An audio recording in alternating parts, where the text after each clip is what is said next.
Ya, Assalamualaikum sobat sekalian, bertemu kembali dengan TMC Blog. Kali ini kita akan bahas lagi mengenai update yang terjadi di MotoGP di TMC Blog MotoGP Podcast pasca balapan Le Mans 2026. Nah, kita akan nggak akan membahas mengenai bagaimana hasil race dan segala macam karena mengenai hal tersebut sudah saya mencoba sampaikan di podcastnya bersama dengan wholeshot.id. Nanti teman-teman sekalian bisa langsung aja datang ke channelnya wholeshot.id untuk bisa review MotoGP Le Mans 2026. Nah, untuk kali ini saya akan mencoba beberapa hal-hal terupdate ya mengenai masalah silly season terutama ya teman-teman sekalian.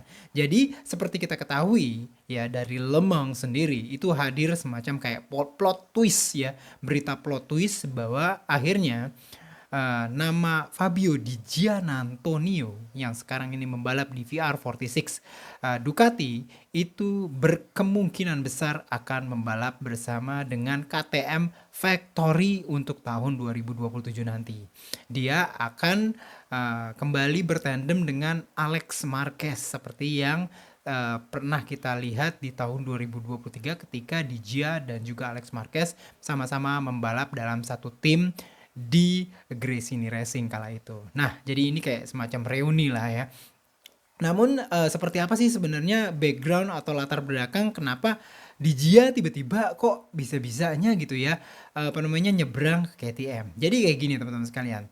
Berita dan cerita dari Lemang itu mengatakan bahwa sebenarnya Fabio Di Giannantonio berserta dengan manajernya yaitu Diego Tavano itu telah memberikan semacam tenggat waktu atau deadline kepada Ducati untuk bisa memberikan jawaban terhadap keinginan dari Fabio Di Giannantonio untuk tahun 2027. Jadi pada dasarnya Fabio Di Giannantonio itu menginginkan yang pertama adalah udah pasti adalah kontrak pabrikan, terus habis itu dia ada kenaikan dari angka finansial gaji atau biaya transfer atau gimana gitu ya, pokoknya apa yang didapatkan oleh Fabio Di Giannantonio yaitu sampai sebesar 2 juta euro. Nah, jadi kontraknya akan seperti itu teman-teman sekalian. Dan sampai di hari tenggat waktu Jumat kemarin tanggal 8 Mei 2026 itu Ducati tidak bisa memberikan kepastian. Yang pasti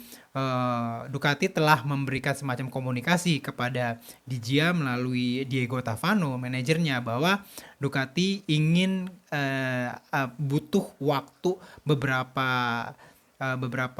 waktu lagi untuk bisa memikirkan mengenai masalah keinginan dari Fabio Di Giannantonio ini gitu ya.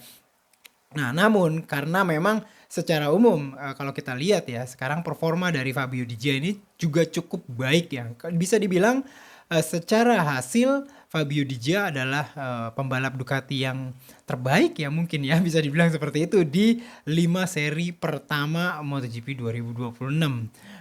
Dan inilah yang membuat posisi tawar dari Fabio Di Giannantonio itu di Ducati itu juga cukup meningkat sehingga akhirnya nggak hanya Ducati doang ya gitu. Dari tim-tim lain atau dari pabrikan-pabrikan lain juga paling enggak itu juga melirik yang namanya Fabio Di Giannantonio ini gitu ya. Salah satunya yang juga cukup tertarik adalah KTM gitu ya. KTM sendiri itu untuk tahun 2027 nanti itu udah mendapatkan satu nama baru yaitu Alex Marquez. Ya, lalu satu lagi sampai sebelum itu memang kita masih berpikir mengenai masalah nama Maverick Vinales yang akan ditandemkan dengan Alex Marquez di tahun 2027 nanti. Namun update-nya adalah tiba-tiba nama Fabio Di Gian. Jadi mungkin mereka membutuhkan satu nama yang fresh, lebih muda, terus habis itu memiliki kayak daya dobrak atau daya juang yang jauh lebih tinggi bila dibandingkan dengan nama Maverick Vinales dan akhirnya ketemu nama ini nih. Kebetulan apa namanya Fabio Di Gia juga menginginkan satu peningkatan yang hadir di dirinya untuk tahun 2027 nanti. Nah, membalap dengan kontrak pabrikan ditambah lagi dia akan berada di tim pabrikan ya. Ini merupakan salah satu value added tersendiri untuk Fabio Di Giannantonio untuk bisa memilih KTM daripada tetap membalap di VR46 Ducati tahun 2027 nanti.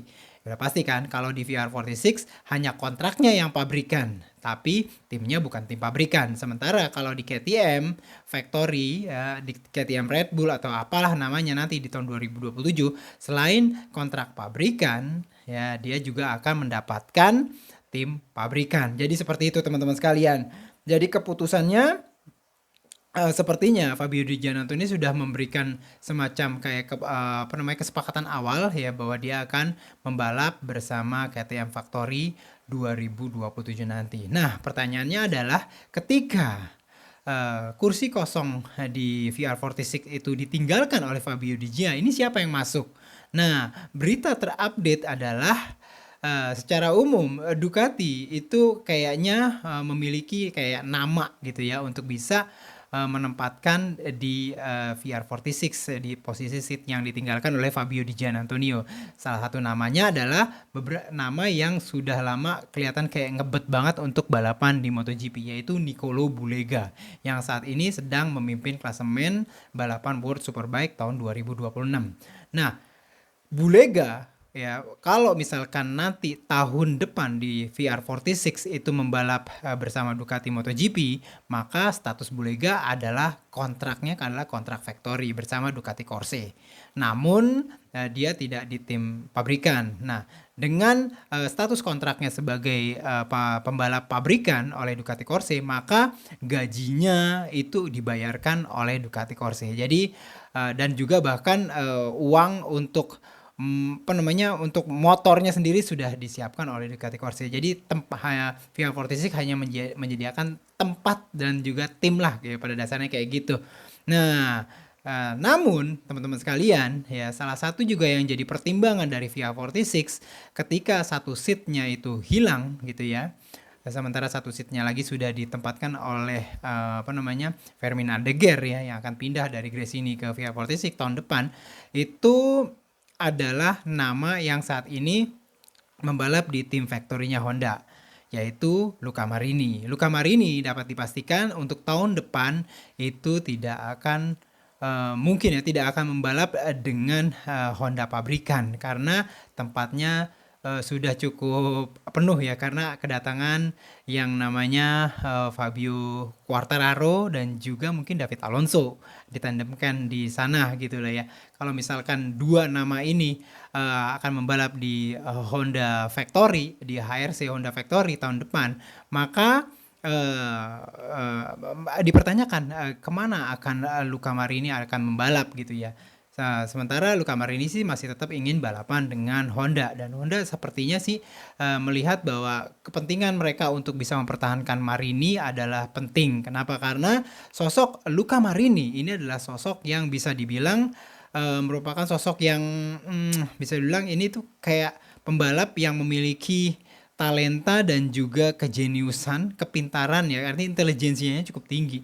Dia kalau menjelaskan tentang masalah motor itu teknikalnya itu benar-benar dalam dan benar-benar sama dengan apa yang dilihat oleh teknisi dari data-data telemetri. Itu luar biasa. Nah, namun ketika Luca Marini nanti balapan misalkan diambil oleh VR46, dia tidak akan berstatus pembalap yang dikontrak oleh Ducati Corse.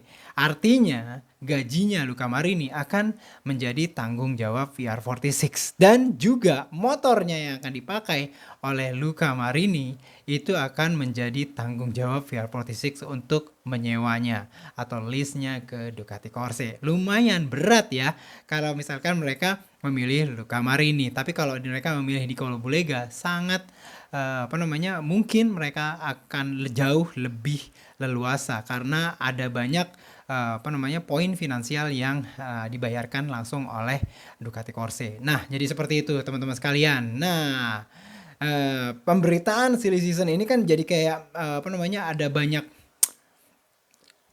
domino efek ya, tadi ya domino efek dari Fabio Di Giannantonio itu menyebabkan Vihar Prasetya harus memilih ya antara Nicolo Bulega atau Luca Marini. Nah, ada satu lagi teman-teman sekalian informasi mengenai, seperti kita ketahui kemarin kan kita udah juga bicarakan di podcast mengenai kemungkinan besar pindahnya Davide Brivio dari awalnya sekarang ini memiliki jabatan sebagai team manager dari Trackhouse Racing Aprilia. Itu tahun 2027 dia akan pindah ke HRC sebagai semacam konsultan, namun dia tidak bekerja di tim, tapi dia akan bekerja di pabrikan. Jadi levelnya akan jauh lebih tinggi ya, sebagai konsultan menentukan strategi dan segala macam untuk Honda Racing Corporation di balapan MotoGP. Nah, kosongnya tempat yang saat ini ditempati oleh Davide Brivio yaitu sebagai tim manager di Trackhouse Racing, mau nggak mau ini membuat Justin Mark sebagai pemilik dari Trackhouse Racing itu agak sedikit pusing ya. Kenapa? Karena dia harus memilih salah satu orang yang bisa memiliki kemampuan atau kapabilitas yang setara dengan Davide Brivio untuk bisa menangani pembalap-pembalapnya di tahun 2027. Nanti kita akan juga bahas mengenai pembalapnya Trackhouse Racing ya. Tapi kita bahas ini dulu. Dan domino efeknya sampai pasca Le Mans itu hadir dua nama yang sangat berkemungkinan besar akan menggantikan Davide Brivio di Trackhouse Racing. Nama yang pertama adalah Francesco Guidotti. Ini adalah seorang yang memiliki bisa dibilang track record sebagai tim manager dan bahkan sempat menjadi tim manager di tim Factory KTM beberapa tahun yang lalu. Francesco Guidotti ini. Lalu yang kedua adalah Livio Suppo. Nama ini sekarang lagi berkarir sebagai salah seorang yang manage tim di tim bawah ya, lupa saya di Moto2 atau di Moto3. Cuman ya itu dia, dua nama yang mencuat sebagai calon atau kandidat pengganti dari Davide Brivio adalah dua nama ini. Francesco Guidotti ya sebagai saudaranya dari Giacomo Guidotti dan juga salah satu adalah Livio Suppo. Livio Suppo sendiri itu sempat ketemu dengan Massimo Rivola ya yang merupakan CEO dari Aprilia Racing. Namun sampai akhir MotoGP Le Mans 2026 itu nama yang lebih kuat untuk bisa menggantikan yang namanya Davide Brivio adalah Francesco Guidotti. Nah, kita akan lihat nanti seperti apa kira-kira yang akan dipilih oleh Justin Mark dan juga orang-orang di Trackhouse Racing. Apakah Guidotti ataukah Livio Suppo. Nah, balik lagi ya kalau kita ngomongin masalah tim di Trackhouse ya, pindahnya Davide Brivio ke Honda ini sedikit membuyarkan ya silly season yang menyangkutkan nama Joan Mir ke Aprilia di tahun 2027 nanti. Kenapa? Karena ketika Joan Mir disangkut pautkan dengan Aprilia dengan Trackhouse Racing itu karena ada nama Davide Brivio. Nah, ketika Davide Brivio itu sepertinya akan pindah benar-benar ke Honda, makanya agak sedikit buyar nama Joan Mir untuk pindah ke ke Trackhouse Racing ya. Dan di pedok rumor itu bahkan salah satu nama yang cukup mengejutkan itu hadir yaitu Enea Bastianini. Wow. Enea Bastianini yang tadinya kita rumorkan untuk pindah ke Gresini Racing tahun depan, ini sekarang malah dikaitkan dengan yang namanya Trackhouse Racing Aprilia. Tinggal dia sekarang Bastianini milih ini apakah dia tahun 2027 ingin pakai Desmosed di GP 27 dengan 850 cc atau RSGP 27 dengan 850 cc. Tinggal dia pilih karena kepilihannya akan menentukan kira-kira seperti apa akan dia balapan di tahun depan Enea Bastianini. Teman, ini semua masih rumor teman-teman sekalian dan kemungkinan nama Raul Fernandez pun akan tetap bersama Trackhouse Racing. Nah, jadi itu teman-teman sekalian dari beberapa nama poin penting seperti Gian Antonio dan Davide Brivio. Itu kita bisa sedikit membongkar ya kira-kira silly season akan larinya ke arah mana. Nah, jadi itu aja teman-teman sekalian. Jika ada yang mau didiskusikan apa ada yang mau ditanyakan, silahkan tulis di kolom komentar. Kita akan diskusikan bersama. Namun yang pasti adalah terima kasih untuk bisa menyaksikan podcast ini.